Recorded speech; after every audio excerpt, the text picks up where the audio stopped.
कार्यक्रम के इस भाग के प्रायोजक हैं कृषि एवं किसान कल्याण मंत्रालय, भारत सरकार। हर जोखिम से निकल कर फसल आए, सुरक्षित हो जाए। फसल बीमा से हर किसान अब आत्मनिर्भर हो जाए। संकट के समय प्रधानमंत्री फसल बीमा योजना किसानों के लिए वरदान है। अब सूखा पड़े या बाढ़ आ जाए कोई डर नहीं, अब ओले पड़े या कीट पतंगे फसल खा जाएं कोई फिक्र नहीं, क्योंकि हमने लिया है प्रधानमंत्री फसल बीमा। बुआई से फसल कटाई तक हर जोखिम का दावा, न्यूनतम प्रीमियम पर अधिकतम भुगतान का वादा। योजना से हर साल जुड़ रहे हैं 5 करोड़ से ज्यादा किसान। अब आपकी है बारी। नजदीकी कृषि कार्यालय, सहकारी समिति, बैंक शाखा, अधिकृत बीमा कंपनी या जन सेवा केंद्र में स्वेच्छा से करा सकते हैं पंजीकरण। फसल बीमा पोर्टल या फसल बीमा ऐप द्वारा भी कराया जा सकता है पंजीकरण। प्रधानमंत्री फसल बीमा योजना, आपकी फसलों का संपूर्ण सुरक्षा कवच। कृषि एवं किसान कल्याण मंत्रालय, भारत सरकार। कार्यक्रम किसानवाणी सुनने वाले सब बहन भाइयों ने प्रीतम भाई की राम राम। किसान भाइयों, आज दिन शुक्रवार है और जो आज का हमारा किसानवाणी कार्यक्रम है, इसमें हम जो चर्चा लेकर आए हैं, एक बात करेंगे भाई मटर की बिजाई पे, और नई फसल नई उमंग में बरसीम की बिजाई पे भी बातचीत करेंगे, लोकगीत भी सुनवाओगे। लेकिन पहले जो एक बातचीत हमने सौर ऊर्जा पे किसान भाई से करी है, आपको सुनवाते हैं वो बातचीत। किसान भाइयों, आज कार्यक्रम किसानवाणी के लिए हमने खास बातचीत की सौर ऊर्जा से संबंधित, जो किसान भाई इसको इस्तेमाल कर रहे हैं। आइए सुनवाते हैं ये बातचीत। किसान भाई, आप आपका नाम बताएं। मैं प्रेम सिंह, गांव शेरगढ़ से प्रेम सिंह, जिला करनाल से। किसान भाई, आप क्या सौर ऊर्जा अपने खेत में इस्तेमाल कर रहे हैं? हाँ जी, सौर ऊर्जा का ये लगाया था जी प्लांट मैंने। पहले तो सबमर्सिबल थी मोटर, उसका पानी बहुत कम था। फिर मैंने उसको बदल के मोनोब्लॉक मोटर लगाई 5 पावर की जी। अब वो 1 से 1.5 किलो डेली सिंचाई कर दे मई जून में। ठीक है। कितने किलोवाट का ये आपने लगाया है? वो 5 किलोवाट का सारा सिस्टम। और जी ट्राली पे मैंने उसको फिट करवाया, ट्राली बनवाई है सोलर की जी। उस पे 15 प्लेट है, 14 ट्राली पे लग रही, 1 एक्स्ट्रा लगा रखी। ठीक है। उसको फायदा ये है कि एक बोर से मैं दूसरे बोर पे उसको शिफ्ट कर लूं। ठीक है। और जी जब खेत में उसकी जरूरत नहीं होती, उसको सुरक्षित जगह पे ले आकर जी, चोरी वगैरह के पैसे इकट्ठा करके रख लेते हैं, वो फोल्ड हो जा ट्रैली। ठीक है। तो कितने इंची पानी जो है ये आपका सोलर का जो पैनल आपने लगाया है ये देता है? इसका 3 इंची तो पूरा प्रेशर है जी। और जी 4 इंची अगर ड्राइवरी लगावा तो उसमें नॉर्मल प्रेशर इसका चल जा। और ये मई जून के महीने में सुबह 7:30 बजे लगभग चालू हो जा और शाम को 6:30 बजे तक चलता रहा। ठीक है। यानी कि करीब 1 किले से 2 किले तक पानी एक दिन में सिंचाई कर दे। तो आपने इसके लिए कोई सरकारी अनुदान या सब्सिडी मिली है? सरकार की तरफ से मदद मिली है आपको? हाँ जी, ये सरकार की तरफ से लगाया गया था। सरकार की तरफ से लगाया, जैसे वो एक जगह फिट था। ठीक है। उसका फायदा जो था 1 किले में ड्रिप सिस्टम लगवाया। ठीक है। अब उसके साथ वाले किले पे भी आप इसको ले जाते हो, ये आपने बताया। दूसरे उस पर अच्छा, कितना इसमें खर्च जो है आपका आया है? खर्च इसमें करीब 83,250 रुपए तो सरकार ने भरवाए थे इसके। ठीक है। और जी करीब 25-30 हजार रुपए ड्रिप सिस्टम पर लग गए थे। ठीक है। और कौन से साल में आपने लिया था इसको? ये 2018 का लिया हुआ है जी शायद। ठीक है। तो जहाँ किसानों को बिजली संबंधी दिक्कत है या बिजली बचाना चाहते हैं, तो वहाँ आपको लगता है कि इससे खेती कर सकते हैं वो? इसका सबसे बड़ा फायदा ये है कि इसका कोई भी खर्च नहीं है अब जी। कोई मेंटेनेंस नहीं है, कोई बिजली का खर्च नहीं है, कोई डीजल नहीं खरीदना पड़ता। ठीक है। वैसे भी जीरो मेंटेनेंस है जी। ठीक है। और जी कम से कम ये 4 या 5 किले की खेती आराम से कर दे किसान की। ठीक है, मतलब सब्जी वगैरह अगर ले रहे हैं तो और भी आसानी है। सब्जी में तो और ज्यादा कर देगा, लेकिन 4-5 किले में गन्ने वगैरह में काम कर दे। ठीक है, ठीक है किसान भाई, हमसे रेडियो से बातचीत करने के लिए आपका बहुत बहुत धन्यवाद। धन्यवाद सर। ये तो थे जिनसे हमने बातचीत की, गांव शेरगढ़ नठोड़ी से किसान भाई प्रेम सिंह जी। और भाई इस बातचीत के बाद जो है भाई भी सौर ऊर्जा को जो अपनाएंगे। और अगली हमारी जो बातचीत है भाई वो है बरसीन के बारे में। बरसीन जिसने सर्दियों का बेहतरीन हरा चारा कम है। हरे चारे की वैसे तो पूरे साल जरूरत है भाई, लेकिन गर्मी में कई बार जो है उपलब्धता कम हो जाए है, जाडे में हो जाए है मौज। तो भाई इब आगे जाडा रहा है, इसमें बरसीन भाई जो है लेंगे। बड़ी ही स्वादिष्ट, गुणकारी और पौष्टिक जो है चारा इसका हुआ है। इसमें 17 से 21% प्रोटीन, 12 से 15% शुष्क पदार्थ और 65 से 75% जो है पाचनशीलता होती है। दिसंबर से मई तक हरा चारा दे है या औसतन 20 किलोग्राम नाइट्रोजन प्रति एकड़ प्रस्थापित करके धरती की जो उपजाऊ शक्ति है उसने भी बढ़ावा है। इस खातर धरती कैसी लेनी है? बढ़िया जल निकासी वाली, दोमट और उपजाऊ भूमि। हल्की और रेतली जो मिट्टी है उसमें अच्छी पैदावार इसकी नहीं होगी। 2-3 गहरी जुताई करके खेत तैयार करें भाई, सुहागा लगा लें। अच्छी पैदावार खातर समतल और खरपतवार रहित खेत होना चाहिए। बिजाई का जो समय है सितंबर के आखिरी हफ्ते से लेके और पूरा अक्टूबर सही है वो। इसकी बाद में जो बिजाई है वो करने से कटाइयाँ कम आवे हैं, इसलिए चारे के उपज भी कम मिले हैं। प्रति एकड़ 8 से 10 किलोग्राम बीज प्रयोग कर सके हैं। हमेशा बीज भाई विश्वसनीय केंद्र से खरीदें, बिल लें। पहली कटाई में अच्छी पैदावार खातर बरसीम के साथ भाई सरसों का 500 ग्राम बीज या फिर 10 किलोग्राम जई प्रति एकड़ में मिला लें। इसकी बिजाई पानी से भरे खेत में उस समय करें जब हवा तेज ना चल रही हो भाई। बीज उपचार करना है। 100 ग्राम गुड़ को आधा लीटर पानी में घोल के बरसीम के टिक्के का 1 पैकेट या शीशी मिला दें। इस घोल पे 8 से 10 किलोग्राम बीज में अच्छी तरह से मिला दें और प्रत्येक बीज पे इसका लेप लग जाए, इस डालते मिलाना है। आखिर में बीज को छाया में सुखा लें। खाद इसमें 1 एकड़ में 10 किलोग्राम नाइट्रोजन और 28 से 30 किलोग्राम फास्फोरस बिजाई से पहले। और सिंचाई जो है, सिंचाई इसमें ज़रूरी है भाई। हल्की मिट्टी में बिजाई के 3 से 5 दिन और भारी मिट्टी में 8 से 10 दिन बाद जरूर करनी है। अक्टूबर नवंबर के जो महीना है इसमें 10 से 12 दिन के अंतराल पे, और दिसंबर से फरवरी जब ज़्यादा बढ़ जाए तो 15 से 20 दिन के अंतराल पे कर लें। मार्च और मई तक फिर 10 से 12 दिन के अंतराल पे फिर पानी लगा दें। कटाई भाई पहली 55 से 60 दिन बाद लें। सर्दियों में 35 से 40 दिन और बसंत ऋतु में 25 से 30 दिन के अंतराल पे कटाइयाँ ले सके हैं। चारे की जो पैदावार है भाई 5 से 6 कटाइयाँ लगभग 250 से 300 क्विंटल हरा चारा 1 किले में से ले सके हैं।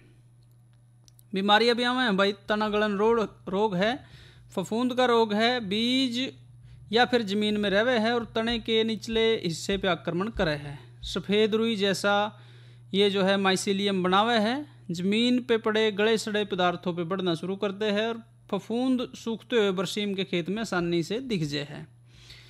उपचार यह है भाई, एक तो बिजाई से पहले रोग मुक्त खेत का चुनाव करना है। रोगग्रस्त जो भी हमारा क्षेत्र है गर्मी के महीने में पानी दे भर दें ताकि उसमें फफूंदी नष्ट हो जाए।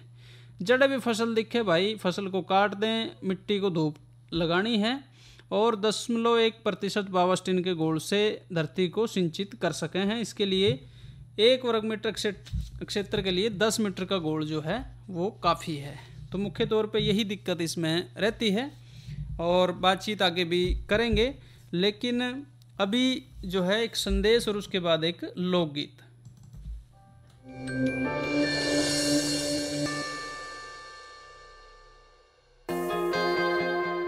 किसानों की आमदनी में वृद्धि और देश में कृषि संबंधी इंफ्रास्ट्रक्चर को मजबूती प्रदान करने के लिए भारत सरकार ने जुलाई 2020 में आत्मनिर्भर भारत पैकेज के तहत एग्रीकल्चर इंफ्रास्ट्रक्चर फंड योजना की शुरुआत की थी, जो कृषि क्षेत्र के लिए बेहद महत्वपूर्ण साबित हो रही है।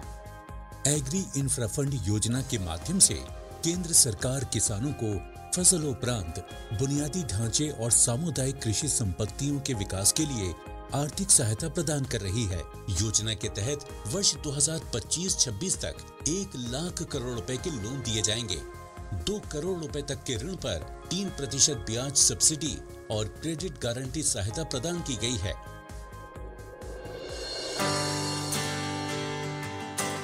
कोई भी किसान, कृषि उद्यमी, एफपीओ, प्राथमिक कृषि सहकारी समितियां, स्वयं सहायता समूह, कृषि उपज मंडी समितियां इत्यादि इस योजना का लाभ लेकर देश में गोदाम, प्राथमिक प्रसंस्करण इकाइयां, cold chain, custom hiring centre, छंटाई एवं ग्रेडिंग यूनिट इत्यादि स्थापित कर सकते हैं।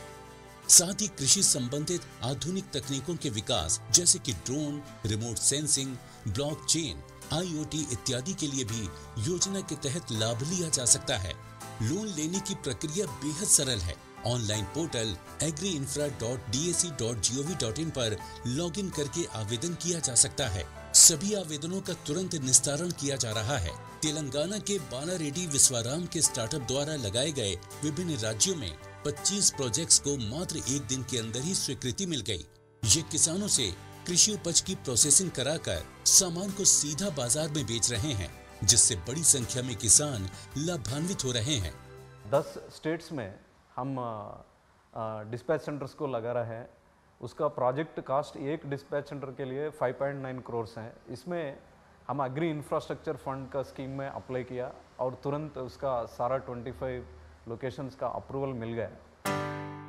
हिमाचल प्रदेश की ढींगी देवी ने योजना की मदद से ग्रेडिंग और पैकेजिंग यूनिट स्थापित किया है, जिससे गांव के अन्य किसानों को भी लाभ हुआ है। हनुमानगढ़ की गोलूवाला निवादान ग्राम सेवा सहकारी समिति ने योजना का लाभ लेकर बूम स्प्रेयर खरीदा है। इससे लगभग 1 दिन के अंदर ये 125 बीघा स्प्रे करता है और इससे समिति को 6,500 रुपये प्रतिदिन आमदन हो रही है और इससे हमारा पैक्स परिवार पूर्णतः गवर्नमेंट का तहे दिल से शुक्रिया अदा करता है। इसी तरह देश भर में हजारों स्वीकृत प्रोजेक्ट के शुरू हो जाने से कृषि क्षेत्र में क्रांति आ रही है। योजना के तहत बनाए गए फार्म गेट इंफ्रास्ट्रक्चर से अधिक निवेश के द्वार खुल रहे हैं। कृषि का आधुनिकीकरण हो रहा है, रोजगार के नए मौके खुल रहे हैं और एग्री सप्लाई चेन में किसानों की भागीदारी बढ़ रही है। तो आप भी इस योजना का लाभ लेकर अपने और देश के विकास में भागीदार बन सकते हैं।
नई नई यारी लाग प्यारी ऐब पाछले ढकले और सोना जाने फर्ज यार का पाप पंख में पकले और मतलब खतर यार बन फिर थोड़े जन्म छकले ये खाजा धन यार का न बान बहू ने तकले रे खेत खाजा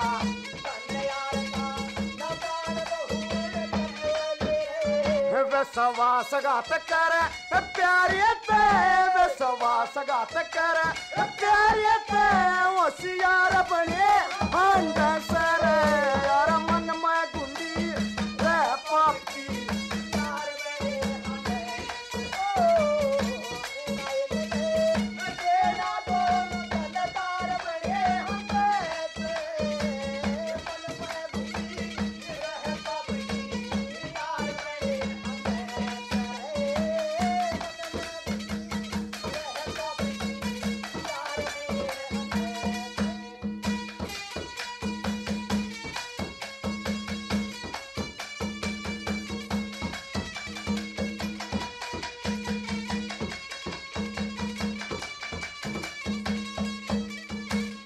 मतलब खतर बड़े पेट में मतलब खतर बड़े पेट में कर कहने डंकाना और गरजल कर जा पास पकड़ जा सारे कह बसराना और सारी दुनिया कया कर कर यार यार निशाना रे उसे आंडी छेक कर और उससे आंडी खाना रे उससे आंडी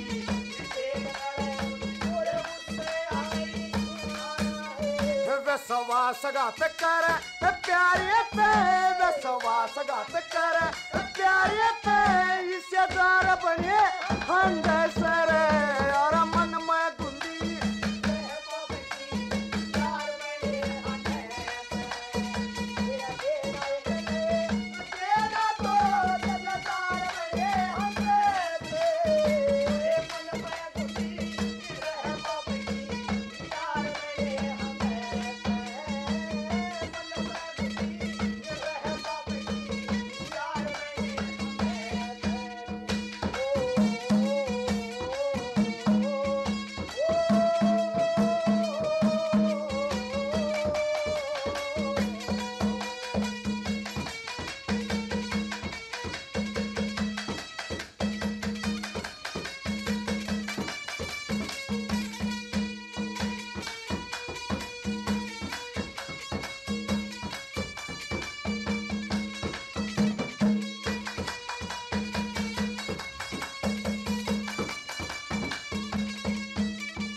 यारी हो से प्याऊ केसी हो कोई निर्भरणिया और एक दल के दो दल करवा दे कर जबान फेरणिया और भगत सोदामा का कर सरथा टोटा दूर करनिया रे महाराणा को कर्ज दिया था बामा सा एक बनिया रे महाराणा को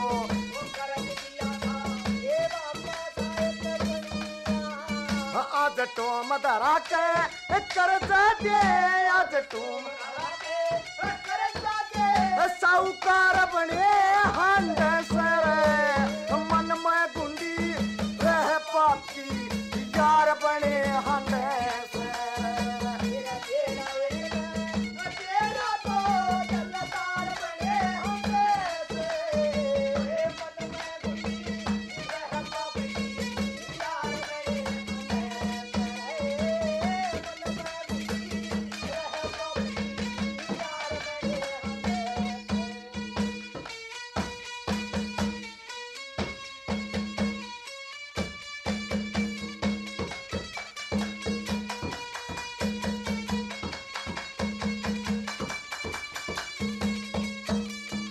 भाई प्यारे गल्या दगा करे कार प्यारे गल्या दगा करे का सब तबती घास जो लेके कर्जा तुरंत नाट जा दना औलाद से और पढ़े लिखे और भाव बिना मन छंद का बेराना से पर गावन और बजावन का मेरा बालक पनते जासर गावन और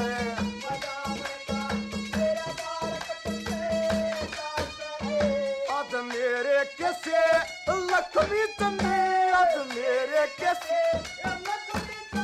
हजार बने हंद सर मन में गुली रह पाती यार बने हंद सर तेरा लेना एक मैं देना और भाई ये थे विक्रम फोगाट और साथी लेना एक ना देना दो। अब बात करेंगे मौसम की। किसान भाइयों राम राम। मौसम पूर्वानुमान एवं कृषि सलाह के साथ मैं हूं डॉक्टर ममता, मौसम विशेषज्ञ कृषि विज्ञान केंद्र कुरुक्षेत्र। किसान भाइयों, कुरुक्षेत्र जिले का आज का अधिकतम तापमान 32.9 डिग्री सेल्सियस रहा। न्यूनतम तापमान 27.2 डिग्री सेल्सियस रहा। नमी की बात करें तो सुबह और शाम की सापेक्ष आर्द्रता 80 और 56% रही। हवा की रफ्तार 9 किलोमीटर प्रति घंटा रही। किसान भाइयों, अब हम बात करते हैं आने वाले मौसम के पूर्वानुमान की। तो 2 अक्टूबर तक मौसम परिवर्तनशील परंतु खुश्क रहने का अनुमान है। हवा की गति सामान्य रहने, आसमान साफ रहने और साथ ही किसान भाइयों अधिकतम तापमान में कोई बदलाव न होने का अनुमान लगाया जा रहा है। अब हम बात करते हैं मौसम पूर्वानुमान आधारित कृषि सलाह की। नमी के कारण फसलों में विभिन्न प्रकार की बीमारियां हो सकती हैं। किसान भाई अब अपने खेतों की निरंतर जांच करते रहें, साथ ही आवश्यकता अनुसार आप छिड़काव भी कर सकते हैं। किसान भाइयों, दक्षिण पश्चिम मानसून है कल 29 सितंबर से कुरुक्षेत्र जिले से वापस चला गया है। धन्यवाद। और भाई ये मौसम और मानसून चला गया, मेहरबानी। और भाई आप जो हमारी अगली चर्चा है मटर की खेती। भाई बड़ी दलहनी वर्ग की महत्वपूर्ण फसल है, सब्जी है। उत्तर भारत में सर्दियों में और पहाड़ी क्षेत्रों में गर्मियों में उगाई जा है। हरी फली खातर आमतौर पर उगावे हैं। इसके अलावा इसमें सुखा के भी इस्तेमाल करें हैं। बहुत सारे पोषक तत्वों, प्रोटीन, विटामिन, खनिज तत्वों का मुख्य स्रोत ये है। इस खातर जलवायु ठंडा और साफ मौसम चाहिए भाई। अच्छी बढ़वार खातर 15 से 20 डिग्री सेंटीग्रेड तापमान, बीज अंकुरण खातर 20 से 25 डिग्री सेंटीग्रेड तापमान सही है। फूलों की अवस्था और फली के जमाव के समय पाला जो पड़े तो नुकसान है भाई। फली के पकाव के समय ज़्यादा तापमान होने से दानों में मिठास कम हो जाए है, फली की गुणवत्ता भी कम हो जाए है। मिट्टी और खेत की तैयारी। मटर की अच्छी जो पैदावार है भाई, दोमट मिट्टी उस खातर ठीक है। pH मान 6 से 7.5 तक होना चाहिए। मिट्टी में जल निकास और कार्बनिक पदार्थ उपयुक्त होने चाहिए। खेत की तैयारी एक गहरी जुताई और 2-3 हल्की जुताई करके पाटा चला के कर सके हैं। मिट्टी भुरभुरी होनी चाहिए। बिजाई से पहले खेत में पलेवा कर लेना चाहिए। बहुत सारी किस्में आ रही हैं भाई आजकल, कुछ अगेती हैं और कुछ पछेती। आर्कल PH1 ये भाई अगेती किस्में हैं, पुरानी हैं और अर्ध पछेती भी हैं। बोनविलो और पंजाब 79। वैसे इसका जो बिजाई का समय है वो उत्तरी भारत के मैदानी इलाकों में मध्य सितंबर से मध्य नवंबर तक माना जा है। अगेती फसल की बिजाई सितंबर के दूसरे पखवाड़े से लेके अक्टूबर के पहले सप्ताह तक करें हैं और पछेती खातर अक्टूबर के अंत लेके पूरा नवंबर जो है भाई लेवे हैं। बीज की जो मात्रा है भाई अगेती फसल खातर 40 से 45 किलोग्राम बीज प्रति एकड़ और मध्य जो बिजाई है या फिर पछेती है उस खातर भाई 30 किलोग्राम बीज प्रति एकड़ पर्याप्त है। बिजाई की जो विधि है, बिजाई में कतार से कतार की दूरी अगेती और पछेती किस्मों खातर 30 सेंटीमीटर रखनी है और पौधे से पौधे की दूरी अगेती किस्मों में 7.5 सेंटीमीटर और पछेती या मुख्य मौसम में 10 सेंटीमीटर रखनी है। खासतौर पे जब मटर नई जमीन में लगाया जा है तब बीज का उपचार राइजोबियम के टिक्के से करना है जो कि पौधों की नाइट्रोजन बनाने की ताकत को बढ़ावा है। टिक्के को 10% चीनी या गुड़ के घोल में मिला लें और इस घोल को 1 एकड़ के बीज में अच्छी तरह मिला लें। बीज को छाया में सुखाना है। खाद और उर्वरक की बात करें तो भाई 8 टन गोबर की गली सड़ी खाद को खेत में 15 से 20 दिन बिजाई से पहले अच्छी डालते मिला लें। 20 किलोग्राम नाइट्रोजन यानी कि 45 किलोग्राम यूरिया और 25 किलोग्राम फास्फोरस यानी कि 155 किलोग्राम सिंगल सुपर फास्फेट ये प्रति एकड़ बुआई से पहले खेत में डालना है। खाद को बीज के सीधे संपर्क से बचाना है और अलग अलग बोना है भाई। जो दूसरी कृषि क्रियाएं हैं या खरपतवार नियंत्रण है तो खेत को खरपतवारों ते मुक्त रखने खातर 2 हल की निराई गुड़ाई बीज के अंकुरण के चौथे और 8वें सप्ताह बाद करनी चाहिए। रासायनिक नियंत्रण खातर पेंडिमेथालिन जो दवाई है उसको 400 से 500 ग्राम प्रति एकड़ या 1 लीटर 150 से 200 लीटर पानी में मिला के खेत में बुआई के 2 से 4 दिन बाद छिड़काव कर लें। फसल की जो तुड़ाई है, हरी फलियों को उचित अवस्था और पौधों को बिना नुकसान पहुँचाए तोड़ना है। फलियों को उचित अवस्था में अगर ना तोड़ेंगे भाई तो फिर गुणवत्ता उसकी कम हो जाएगी। बीज उत्पादन खातर जो है बीज दर और दूरी दूसरी फसल की तरह ही रहवे है। बीज उत्पादन खातर इसकी बुआई नवंबर के दूसरे हफ्ते में करनी है। बीज उत्पादन खातर खेत से खेत की दूरी अन्य किस्म के खेत से 5 मीटर जो है रखते हैं। तो ये बातचीत हमने करी मटर के बारे में। और एक बात और है भाई, मोटे अनाज की और जो सरकार भी मुहिम चला रही है भाई। पहले आप मोटा अनाज खाया करते तो बीमार घाट पड़े थे, अब सिर्फ गेहूं खा रहे हैं। तो जो पुराने मोटे अनाज हैं उसकी तरफ हम बढ़ सके हैं। सारे जो विभाग हैं वो भी उसकी तरफ जोर दे रहे हैं। तो भाई उपलब्ध भी है बहुत सारा और उसकी खेती को भी बढ़ावा देना है ताकि जो है हमें मतलब बीमारियों से मुक्ति मिले और शरीर में जो कमियां हैं वो ठीक हो पाएँ। उस खातर हम इसकी तरफ बढ़ें। साथ ही प्राकृतिक खेती में जीवामृत इस्तेमाल होता है, उसका भी बताते चलें कि क्या क्या डाल के वो बनता है। 20 लीटर पानी चाहिए, 1 किलो देसी गाय का गोबर, 1 लीटर देसी ही गाय का मूत्र, 100 ग्राम गुड़, 100 ग्राम बेसन, 1 मुट्ठी मिट्टी उपजाऊ मिट्टी बनाने खातर। एक बर्तन में 20 लीटर पानी ले लें, 1 किलो देसी गाय का गोबर और 1 लीटर गौमूत्र को उसमें मिला लें। गुड़, बेसन और 1 मुट्ठी उपजाऊ मिट्टी को भी उसमें मिला लें। इस घोल को अच्छे से मिला के 48 से 72 घंटे के लिए किण्वन हेतु छाया में रख दें। दिन में 2 बार सुबह और शाम इस घोल को 12-12 चक्कर लकड़ी के डंडे से घुमाना है, यानी हिला दें अच्छे तरीके से मिल जाए। 48 से 75 घंटे के अंदर जीवामृत तैयार हो जाए भाई। और ये जो है जीवाणु खाद है, इससे मिट्टी में सहायक और मित्र जीवाणु जो होते हैं उनकी बढ़वार होती है। और मित्र जीवाणु अगर हैं तो मुख्य पोषक तत्व नाइट्रोजन जो है वो खाद भी बनेगी। फास्फोरस और पोटास की जो उपलब्धता है उसमें भी ये मदद करेगा। बड़े सूक्ष्म तत्व इसमें हैं। तो भाई इसको इस्तेमाल करना शुरू करें। और कार्यक्रम के इस भाग के प्रायोजक रहे कृषि एवं किसान कल्याण मंत्रालय, भारत सरकार। क्या कर रहा है? इधर इधर इधर हम बोल रहे हैं तेरे बीजू का। उतला बोल रहा है? पक्षियों से तो हम खेत को बचा लेते हैं, पर इन घातक रसायनों से कैसे बचाएं? मतलब? देख बेटा, तू जो ये अंधाधुंध रसायन मिलाता है ना, मिट्टी की सेहत बिगड़ने लगी है। और जब माटी ही कमजोर पड़ जाएगी तो उपज कैसे सेहतमंद होगी? अरे पहले ऐसा नहीं था। पूछना अपने बड़े बुजुर्गों से, कैसे फसल लहलहाती थी, शुद्धता झलकती थी। हाँ, माटी भी तंदुरुस्त और लोग भी। अरे अब पहली वाली बात कहाँ? पर अब तो सब यही डाले हैं। सब नहीं, आज भी लाखों जागरूक किसान परंपरागत विधि से फसल उगा रहे हैं। खर्चा कम और उपज की कीमत भी बेहतर पा रहे हैं। सच है? रे बेटे, एक्सपीरियंस से बता रहे हैं। धूप में बाल सफेद नहीं किए हैं। हाँ। ठीक है भाई, मैं भी आज से जैविक खेती शुरू करूंगा। माटी से प्रेम की परंपरा है परंपरागत खेती। तो किसान भाइयों, कार्यक्रम किसान वाणी का समय यहीं तक। हमें इजाजत दीजिए। अच्छा भाइयों, राम राम।